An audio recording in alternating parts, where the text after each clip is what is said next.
Golf Central on YouTube, brought to you by Apex Irons from Callaway.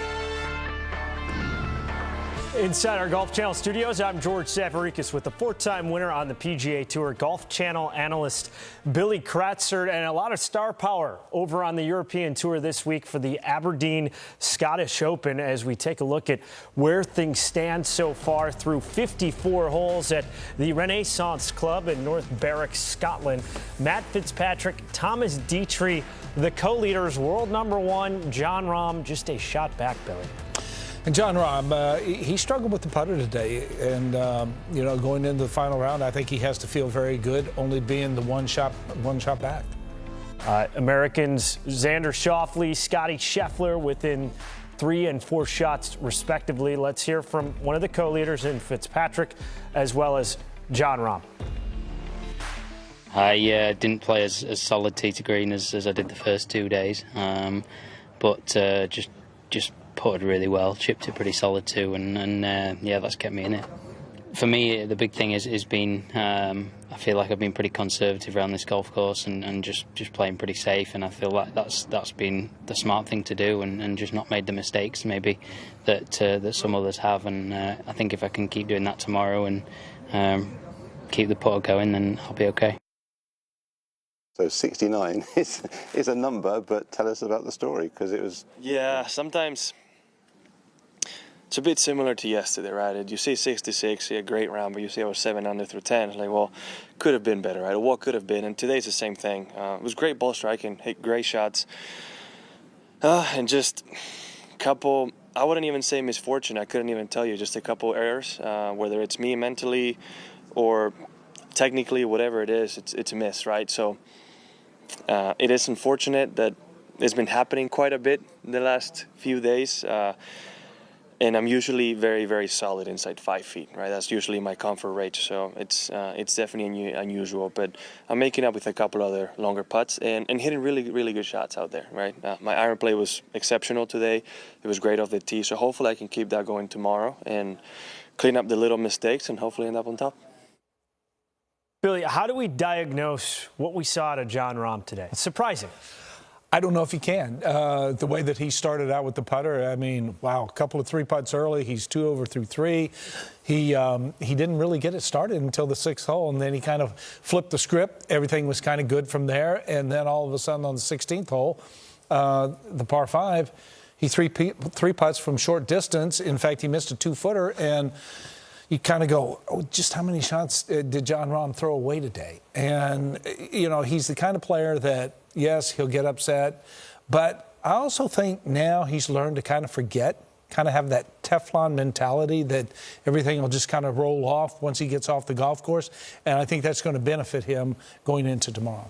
Does he now have that intimidation factor where if you're on the first page of the leaderboard, Jon Rahm's world number one has won a major, that you start thinking, okay, this guy, when there's blood in the water, he's a shark to close this out? I think so, and I think it's more so now that he has that major. I think that was the only thing that was missing on his resume, the way that he played at Memorial in the unfortunate COVID diagnosis that, all of a sudden he got on a roll. And he's that kind of player that his ball striking is always going to be there. So far as driving the ball, the iron play, it's always going to be good. And now that he's found a different putter, and he kind of has a different approach, the ball comes off this putter a little bit quicker, and he rarely leaves putts short now. And I just think going forward, this is that guy that when you see Jon Rahm within 2 or 3 shots of you in the last 18 holes, he's going to run you down.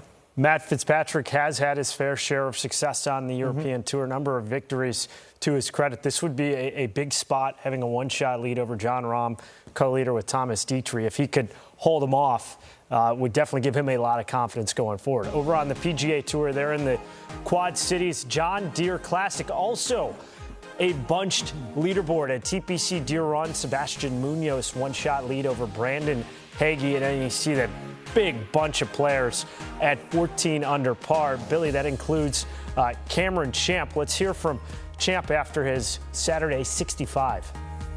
Cam, great round today. You spoke earlier on in the week and just now to Amanda about working on your process a bit. Can you kind of expand on precisely what that might look like for you?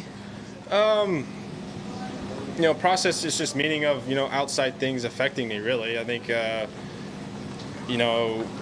everybody adjusts differently out here on tour. Everybody has different personalities. Everybody handles things differently. So for me, like I said, I've always been a late learner, a late bloomer.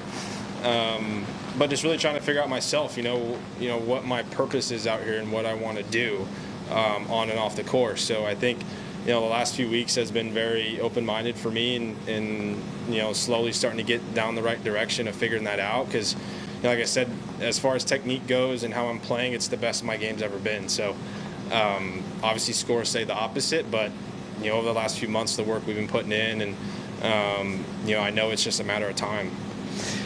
We hear a lot of players talk about how important it is to be in a good place personally so that you can unlock your best golf. Yeah.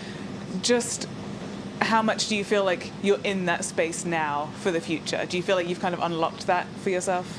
Yeah, I think I've been there for a while. I have nothing to complain back home. I have an amazing wife, amazing family. I'm super grateful. So again, I think it's just realizing that, again, finding my purpose out here. My first purpose was getting on the tour. From how I grew up and how we had to in order to get me there, it was an extremely hard task. And, once I came out here, obviously I got off to great starts. I've won a couple times, but again, I just haven't really figured out what my purpose is going to be. So I think I'm finally starting to get a hold of it and kind of understand it. And again, it's just, I'm growing. I'm only 26. I'm still young. And again, just trying to understand myself as much as I can. A pretty interesting insight from Cam Champ. You know what it's like to not only get your first win on the PGA Tour, but then have the building blocks to continue to grow after that. Cameron Champ shows these flashes where he has a ton of game. It's a fun watch. It really electrifies galleries. He's won twice, but then he has these really deep valleys. How do you define the inconsistency with Cameron Champ? Well, I think that's what he's trying to define as well, because we don't know. I mean, you look at this talented young man and the way that he drives the ball, the length that he drives the golf ball. I think maybe the putting could be a little bit better, George. But all these guys work on that. They define what they need to work on, and they work on it quite hard. But I think the most important thing that he said there is that I have an amazing wife, I have an amazing family. And when things are good off the golf course, that going onto the golf course and doing your job, it makes it that much easier. And I just think that there's maybe that lack of focus with Cameron from time to time. I think he's so talented. It was nice to hear him say that he's working quite hard and seeing results. But I think that's the big thing. You work hard, you bring it to the golf course, you have a calmness off the golf course, and when you see results from all the hard work that you've done, then that's what excites a player. There's a pretty crazy stat for those watching us now. What's at stake tomorrow? And there's only one guy who's won this season? I was kind of looking at the list, and it was Kevin Na. He's the one player in the top 28 that has won a golf tournament this year. We have several winners on the PGA Tour that are on that list, but we also have 4 guys in the top 12 that have not won, so it's a nice little mix. Could really go a long way for these guys in not only locking up their playing privileges, but playing their way into the playoffs. Thanks for joining us.